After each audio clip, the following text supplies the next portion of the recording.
There are a lot of vehicles in War Thunder. Apparently, I've put enough time into this game to have played 740 vehicles in total in realistic battles alone, and a commenter told me that he had 1,800 vehicles in his hangar, which is kind of insane. And here are a few more rare or unobtainable vehicles in War Thunder. First of all, we're going over to the Bangladesh tech tree for the Chinese pt-76. Until about a year ago, I believe, this pt-76 was actually a tech tree vehicle at 5.0. It was in the tree right where it is at rank 3, right before the M18, but then Gaijin added in the Object 211 and decided that they didn't want to keep the pt-76 in the game because it was ahistorical, which I think is kind of strange because I'm pretty sure the Chinese did actually use them. The loadouts this thing could carry are pretty similar, however there is one major difference between it and other pt-76s. For one, it does not actually have a stabilizer. It's a pretty stable gun overall, but it is not stabilized unlike the other pt-76s in the game.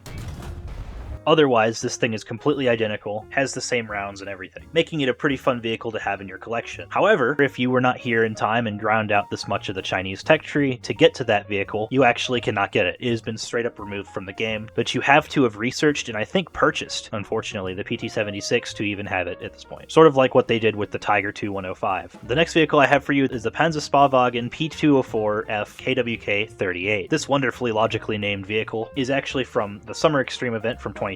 It's a pretty fast little car with a 50mm cannon. It is at rank 1, however, it is one of the few vehicles that you can actually do ground events with because it is an event vehicle. Event vehicles ignore the rank restrictions, so when it says you need to be rank 3 or higher, there's always a caveat for those that says or with event vehicles, so this one can actually be used, which means you can seal club people at 2.0 with a really fun, fast little car. Now, if you were not here for the Summer Extreme event in 2023, I do not think this thing is obtainable at all. You actually probably can't get it. The SL crates are probably the only way that you can get this thing because Gaijin usually throws these little random premiums into the event crates. Usually the vehicles like the Boxer or the Vilkas are usually used as the quote bigger prizes of these events, but sometimes these other premiums end up in those boxes as well. Whereas these kind of just disappear. They don't become coupons, they don't necessarily end up in the SL crates, but maybe they were and maybe they will be in the future. Be sure to subscribe for more.